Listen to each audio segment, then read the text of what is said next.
Dobar dan, you can start. Dobar dan, and so nice to see you all. Hello, Grzegorz. I hope Francis Singham is here. So hello, Francis. First of all, deep apologize from the bottom of my heart that I could not attend this beautiful, amazing conference, which I attended in the past a couple of times. And, you know, in the public relations business, we should pay attention to the clients, to the projects, and of course, to our great professional meetings, which Daniel Koletic is organizing since many, many years. But really a very important project with clients kept me in Sofia. By the way, last week, I got the award from PR Week as the best PR professional in Europe. I couldn't manage to attend the PR Week even celebration to get the award just because of the client's project. So what is the main change of the public relations a couple of years ago and today? In the program, in my speech, there is only one word which we were using, and this word is revolution. Believe me or not, when I wrote the Global PR Revolution book, which I hope that Daniel has, and there is an opinion of Daniel and also opinion of my good friend Francis Singham, our chief executive of ECO, on the back. I made an interview with 100 people from 65 countries. This is a very deep and very significant research, you know, to ask 100 people from all continents, from 65 countries with one question, whether it's a revolution or not. 20% of them said it's evolution, it's not a revolution, because they said, okay, we had printed media, then we had radio, and then we had television. Now we have internet and Facebook and Instagram. So it's just one more step. 80% agreed with me and said revolution. Why? The truth is very simple, because we own media. We never, ever before owned media. Now we have our own media. You have your own media. You have social media, you have websites, you have your blogs, your forums, your corporate websites. And this is this amazingly big, significant change. On one hand, these media, first time in the history, are interactive. You write, and then 100 people can correct your opinion, or agree with you, or disagree with you. In the past, just a couple of years ago, someone says something wrong on the TV or in the news or whatever morning show against your client. So what do? You call the media, you ask them, of course, you complain. They may give you a speech, they may not, but it will be a day after or 2 days after. Today, it happens in minutes. So we all own media, and these media are interactive. Number two, which is, I think, even most important, these media, first time in the history, are measurable. And this is the main reason of the death of the printed media, of death of the newspapers and magazines. Not because they have bad journalism, not because they are wrong, not because they have this ink and you may get dirty when you read your newspaper or any other reason, but because social media are measurable in a way that clients would like to invest money in social media for their advertising and their promotion. You may have the best newspaper in Slovenia or Croatia, or in my country, Bulgaria. Regards from Sofia, by the way, I speak from Sofia, from my office at the moment, so very neighboring. You may have the best ever journalism and journalists and best coverage and best newspaper.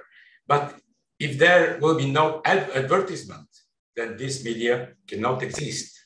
So in the past, not far away from now, our clients were coming and saying, hey, Max, there is a small news, page number 9 in the main newspaper, or even international newspaper, Financial Times or Guardian or whatever. how many readers do we have of our small news? Page number 9, down left. And then you say, oh, it's 50,000 circulation, and then 4 readers read average this newspaper. So 200,000 people had read your news, Mr. Client. Nothing like that. It's a bullshit, because you cannot prove this. But today, you can say, oh, Mr. Client, these and these readers from that and that country with this profile had read your ad in the social media. So this is the big difference. There are 3 main changes in our business public relations recently. First of all, we are not anymore consultants, and you should be absolutely aware of this. We are decision makers. We, the public relations experts, we are decision makers. Imagine that any of your clients, and I'm sure that there are a lot of excellent PR experts in the room now, in this beautiful hotel, spa hotel. But imagine that your client has a crisis. 9:30 in the morning, you see a fake news against one of your clients, which is a big supermarket chain. Then what do? You call the client 9:30 and you say, Mr. Client, sorry, but you have a crisis. And then the client says, okay, wait, give me 1 hour to think. Then I should ask my mother company somewhere in Netherlands, and then the Netherlands decision makers, they ask the mother company in London, and then London asks York. It will take 2 hours, 3 hours. We don't have even 2 minutes, 3 minutes to solve this crisis, because we should respond immediately on social media saying, hey, listen, it's a fake news. It's not the case. So we are decision makers. This is the first and very, very important change in our business, public relations. And this is, by the way, also a revolutionary change. The second big change is that we are now from bridge between our clients and the media, which sometimes 10% of our job is still like that.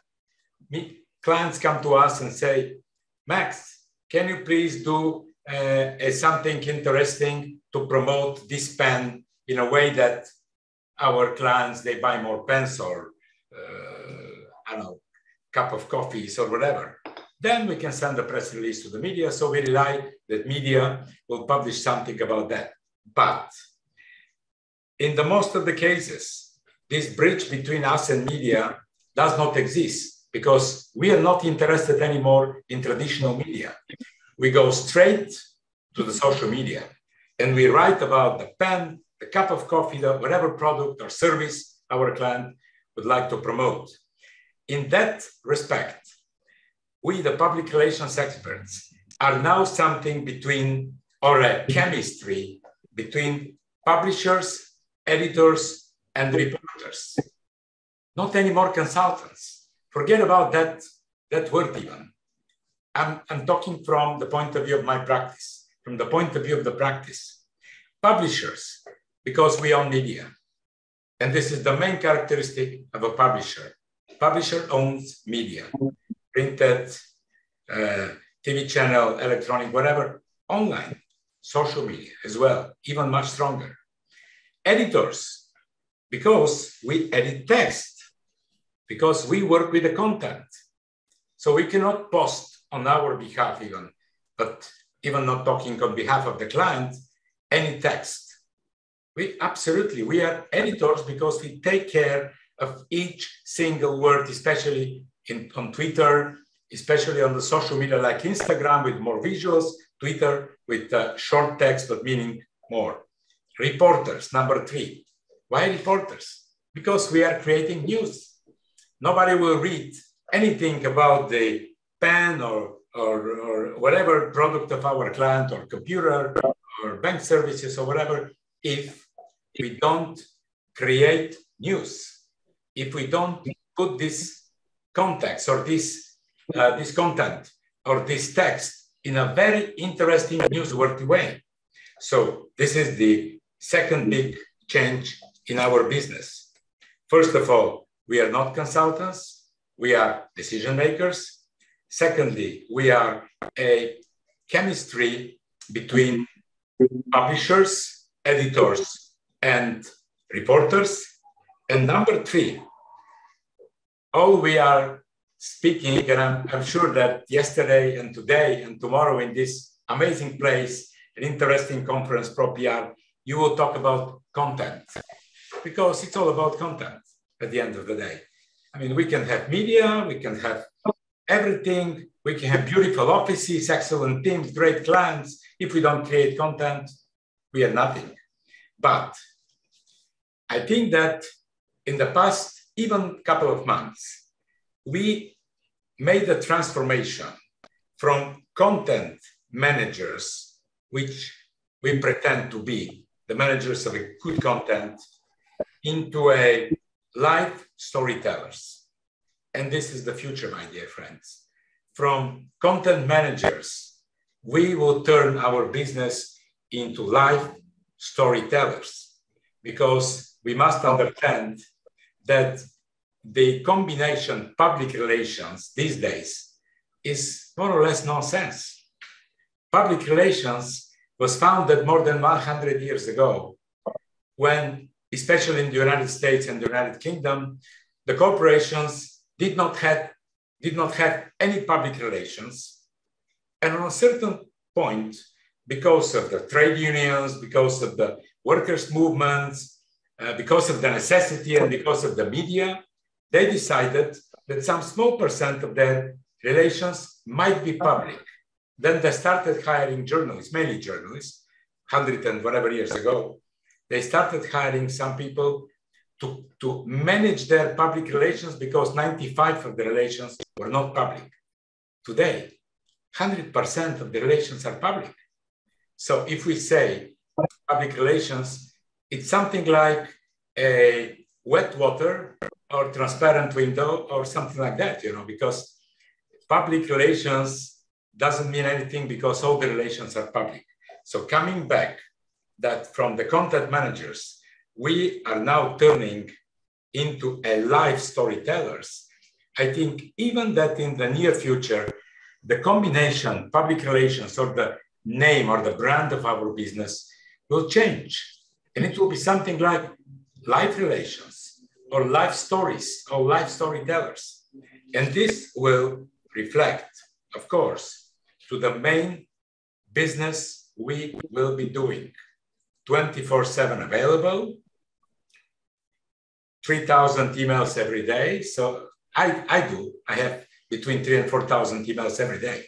So everyone, you should create a special system how to manage them. How to skip the spam, how to put the importance of the most important, how to make the priorities.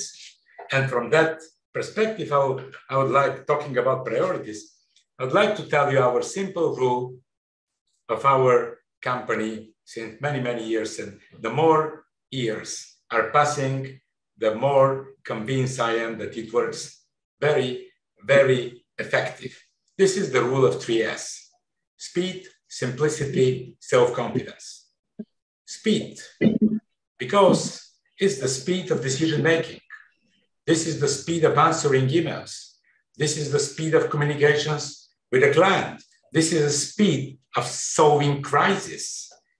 My dear friends, a couple of years ago, we had 8-10 hours to solve a crisis. Imagine that you open the newspaper in the morning, you read a bad story about your client. What do? You call the client, then you go to the office of the client, then you publish a press release that it's not like that, that it's a fake news or whatever. And then you call a press conference, 10 hours, 10, 12 hours we have. Now we don't have even 10 minutes, because if it occurs on social media, it starts to be viral immediately. So speed of everything, especially speed of taking decision. I always claim that the worst decision is better than no decision. We should take decisions, we can correct them afterwards, we can apologize if there is a need, but we should take decisions. So this is the speed. Number 2S, the second S, simplicity. It is so crucial these days to make our life and our business more simple or simpler. Because every morning we wake up, have a cup of coffee, go on Facebook or Instagram, but mainly on Facebook, to see the news, to see who wrote what, and to share something, to put something, whatever. But this is millions of letters of information, hundreds of thousands of different news. If we don't make our life simple, if we don't have priorities, 1, 2, 3, 4, if we don't know what to do early morning for the whole day, then it will be a mess. To be honest, I do this under the shower because all of us, we have 20, 30 minutes under the shower. In the most cases, we are alone in the most cases. So we have time to think and to make our priorities for the day. What is important, what is less important, what shall we do in addition, what shall we do if we have time. But the crisis solutions, communications with clients, from my understanding, should have absolute priority. And the third test is the self-confidence. I don't know a single person which can solve an important PR crisis or issue or case without the self-confidence. And it's valid for the whole life, of course, but I'm talking now with the public relations business. At the end of the day, this is very important: speed, simplicity, self-confidence. And at the end, what is the trend these days? When I wrote the Global PR Revolution 3 years ago, which was published in the US by Simon & Schuster, the first edition, and then in many other countries all over the world, I didn't realize that the trend caused by the social media, caused by this media revolution, will be as it is today in 2022. There is a very fast merge. And by the way, the pandemic and the corona crisis made this merge much faster even between the three main businesses in the public communications. And this is advertising, public relations, and digital. And you in your offices, in your businesses, in your companies, you can see how fast these three main businesses, advertising, public relations, and digital, will merge into one business. The advertising companies are doing social media. The public relations companies are doing advertising in social media. And digitals, of course, are trying to do also advertising on social media. And sometimes they're publishing some text or content, which is the public relations business. And the big clash, the big dispute is which business of those three will be prevailing. A lot of people say advertising because, and the advertising people, of course, they say advertising because they own media buying, they can publish, they can influence media. The digitals, they say that's us, we are the future. We will be the owners of the future United business because we own the social media content, we can create applications, we can create tags and all those things. But I really would like to say loud and clear, the PR experts will be the leading in the future United business. And the reason is very simple. The reason is that we are the masters of the content. We are the masters of the content. You can have the best advertising space, both in the media or outdoor or in TV, social media, whatever. You can have the best social media applications or different softwares or different small tricks. If you don't have content, zero effect for our clients, zero effect for us. So no communications business can exist without the content. And we, the PR experts, are the owners of the content. We know how to combine the words. We know where to put the verb. We know how to attract the attention. We know even how to create sexy and attractive content in a way that people will read it. So the future business will be one merged. It will be based on social media. It will be based on interactive and measurable media. Maybe will not be even called social media. but we must be ready to manage this, and we must be well prepared in advance, excellently educated, reading every single day. Every day I wake up at 7 o'clock, make a cup of coffee, and go on the internet to read at least one article concerning my business, public relations. At least.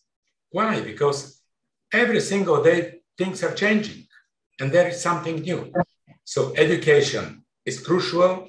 And at the end, I just want to emphasize the role of ECO, the International Communications Consultancy Organization. I'm sure that our chief executive and my good friend Francis Singham spoke about this. ECO has now about, I think, 57 countries from all continents, including Slovenia, including Croatia, of course, including Serbia. And I'm very happy that ECO is the worldwide guarantee for the ethical and professional public relations business. Let me emphasize on the ethics, and with this I will finish. Ethics is the most important point whatever we do. If you go to a shopping center, you buy a box with potatoes or tomatoes or whatever, and there you go home back and they're bad. Then you go back to the shop and they say, listen, I mean, it's something wrong. Then they may give you back the money, then they may change you the product or whatever. But this is a case between you and the seller, between you and the shopping mall or the grocery store or whatever. If we put one sentence on media, no matter if it's a classical, traditional, or social media, we may damage millions of people. If we create a fake news, even if we make a mistake, not intentionally, if we are bad professionals and we make a mistake on social media, it may have amazing damages, big damages, which may harm clients, may mislead the readers, and may put a lot of people in misunderstanding because this remains on social media. So from my side, everything I wanted to say, but most probably I should finish with pragmatism. All of us, we must be very pragmatic in our day-to-day business. Let me tell you a story. 27, 28 years ago, the famous Jay Leno interviewed the Conrad Hilton, the founder of Hilton Hospitality Network. And at the end of the 2 hours interview, Jay Leno said, Mr. Hilton, you have 1 minute to tell to our 22 million viewers the most important thing in your life. And then Conrad Hilton said, which is the camera? This camera? This camera? I don't need 1 minute. I have 15 seconds. And then Leno said, okay, 15 seconds. Tell it. And then Conrad Hilton looked at the camera and said, dear guests, I have a warm request. Once you have a shower, please put the carton inside the tube because a lot of wasting water is going outside. Thank you very much. Pragmatism. You know, this was not the guy to say, my hotels are the best, or we have the best service, or whatever. The water is wasting. So this was his case. Let's remember this. Let's be pragmatic, and let's be very, very effective for our clients. And don't forget, never stop learning 24/7. Thank you very much. Hvala lepo. If you have any questions, I'm open to answer. And also, you can find me on Facebook, LinkedIn, Instagram, Twitter, TikTok, whatever you want. Find me and we can continue this conversation. Thank you. Okay, one more applause for Maxim Behar. Thank you. Thank you.